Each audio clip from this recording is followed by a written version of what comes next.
और इस वक्त मिडिल ईस्ट की सियासत से जुड़ी बहुत बड़ी खबर हम आपको बताने जा रहे हैं। इजरायली सेना ने कर दिया है एयर स्ट्राइक। एक नहीं, दो नहीं, अगर पिछले 40 से ज्यादा घंटों की बात कर ली जाए, 450 से ज्यादा एयर स्ट्राइक की बात निकलकर सामने आ रही है। इजराइल अचानक से आक्रामक। हालांकि सीरिया में जिस तरह से तख्ता पलट का घटनाक्रम हुआ, सभी देश उसे अपने अपने तरीके से देख रहे हैं। यूएस अपने तरीके से देख रहा है, रशिया अपने तरीके से देख रहा है।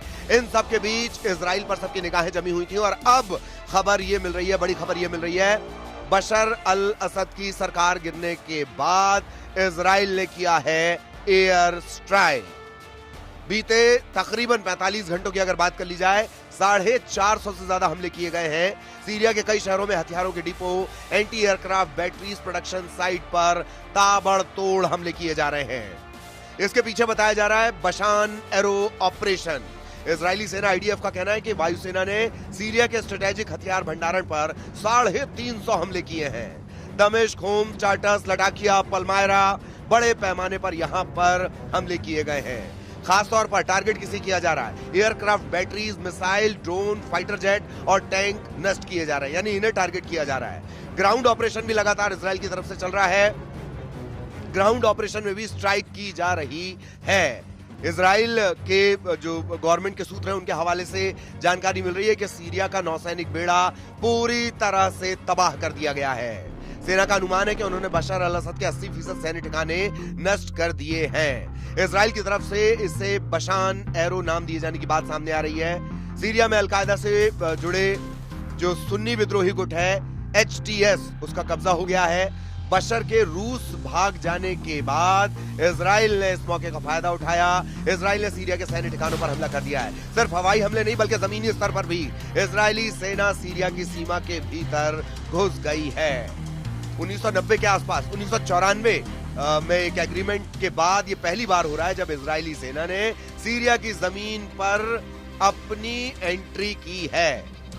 अब तक जो जानकारी मिली है उसके मुताबिक इजरायली सेना गोलान हाइट्स के पास तकरीबन 10 किलोमीटर भीतर तक घुस गई है। बफर जोन भी बना लिया गया है।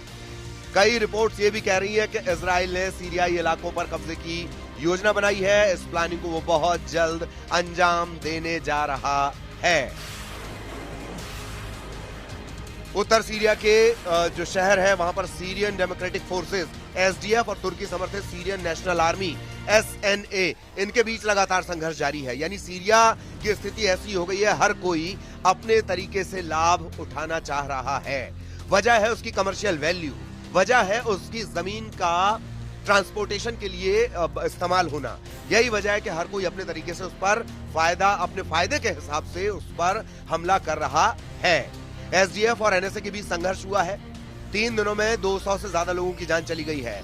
SDF की तरफ से यह कहना है कि अमेरिका समर्थित कुर्दिश समूह ने तुर्की समर्थित सुरक्षा बलों के साथ सीज फायर एग्रीमेंट पर सहमति की बात निकलकर सामने आई, लेकिन यह जमीन पर कहीं नजर नहीं आ रहा है। इधर सीरिया के जो केयरटेकर प्रधानमंत्री बनाए गए हैं, कार्यवाहक प्रधानमंत्री जिसे हम कहते हैं, मोहम्मद अल बाशिर, उनका कहना है कि मुल्क में स्थिरता और शांति बहाली की जरूरत है। लेकिन इन परिस्थितियों में जबकि इजराइल लगातार आक्रामक है, हमलावर है, कैसे ये हो पाएगा, इससे लेकर संशय बरकरार है। तो इजराइल ने आक्रामक होते हुए तकरीबन जो हमले हैं, जो जिस तरह से हम आपको जानकारी दे रहे हैं, कुछ घंटों के अंतराल में 40 घंटों के अंतराल में 40-45 घंटे के करीब 450 एयर स्ट्राइक की है। और जो ठिकाना है, दावा यह किया जा रहा है कि असद समर्थकों के 80% जो सैन्य ठिकाने हैं उस पर ये एयर स्ट्राइक एक तरह से की गई है। ऐसा नहीं है, जमीन पर भी इजराइल जो है वो आक्रामक रणनीति के तहत आगे बढ़ रहा है। अब सवाल ये उठ रहा है कि इजराइल जो सीरिया में तख्ता पलट के हालात बने, बशर अल असद को भागना पड़ा, तो क्या इजराइल इसमें कोई मौका अपने लिए तलाश रहा है या ये किसी तरह की चुनौती इजराइल के लिए है? अभी तो इस तरह से घटनाक्रम को देखकर लगता है कि वो इस मौके का फायदा उठा रहा है। मिडिल ईस्ट में लगातार तनाव बढ़ रहा है। 90 लाख के करीब वहां भारतीय रहते हैं। ये भी एक बड़ी चिंता की बात है। घटनाक्रम आपको पता ही है, तकरीबन 5 दशक के बाद जो असद परिवार है उनका किला 11 दिन में ढह गया। इससे ज्यादा वक्त बांग्लादेश में लगा था। इससे कम वक्त में बशर अल असद का किला, असद परिवार का जो किला है वो ढह गया है। शुरुआत में यह खबर भी आई थी कि जो बशर अल असद हैं उनके प्लेन को टारगेट किया गया है, ब्लास्ट किया गया है। हालांकि बाद में स्थिति साफ हुई कि वो मॉस्को में भाग गए हैं, वहां पर उन्हें शरण मिली है। और अब स्थितियां अलग अलग, जो जानकार हैं वो अपनी अपनी तरह से जानकारी दे रहे हैं कि क्या अरब स्प्रिंग, एक टर्म इस बीच बार बार निकलकर सामने आ रहा है कि अरब स्प्रिंग कई मिडिल ईस्ट की सत्ता परिवर्तन का कारण बना था 2010 के आसपास। ट्यूनीशिया में तब इस तरह की दिक्कतें शुरू हुई थी। और अब जब 2024 को जो विद्रोह शुरू हुआ, महज 11 दिन में सीरिया में सत्ता परिवर्तन हो गया। तो अरब स्प्रिंग के विस्तार की तरह इसे देखा जा रहा है। अलग अलग जानकार इसे लेकर अलग अलग बातें कर रहे हैं। इजराइल ने बशर की सत्ता का खात्मा होता ही सबसे पहले इसका स्वागत किया था। नेतन्याहू ने मिडिल ईस्ट के लिए इसे ऐतिहासिक दिन बता दिया था। 1.5 साल में इजराइल ने गजा से हमास का सफाया किया है, लेबनान में हिजबुल्लाह से सीज फायर कर लिया है, और अब सीरिया में बशर की सत्ता का खात्मा होने के बाद इजराइल अचानक से आक्रामक हो गया है सीरिया को लेकर। तो गोलान हाइट्स की तरफ भी कदम बढ़ाए जा रहे हैं, जमीन से कदम बढ़ाए जा रहे हैं, ये आप ध्यान रखिएगा। एयर स्ट्राइक तकरीबन 450 एयर स्ट्राइक हुई है। अब तक हालांकि साफ नहीं हो पाया कि दमिश्क पर कब्जा करने वाले हयात तहरीर अल शाम से इजराइल के रिश्ते कैसे होंगे, लेकिन इजराइल कहीं ना कहीं बेहद आक्रामक होकर इसे देख रहा है।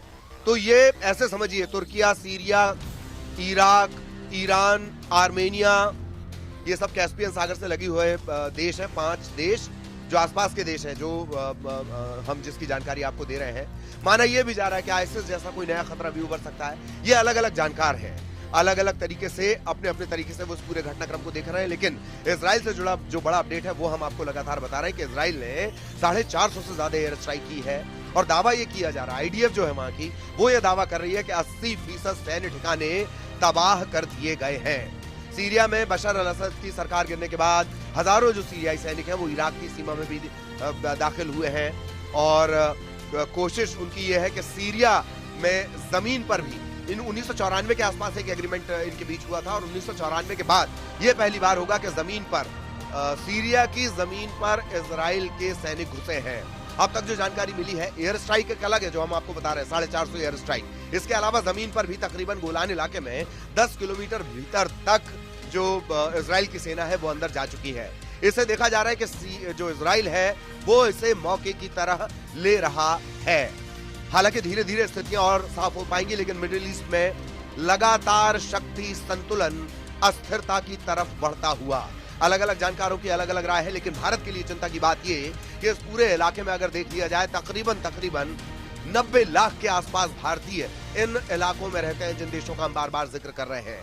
और अभी ताजा अपडेट ये कि सीरिया पर इजराइल का रुख एकदम आक्रामक हो गया है।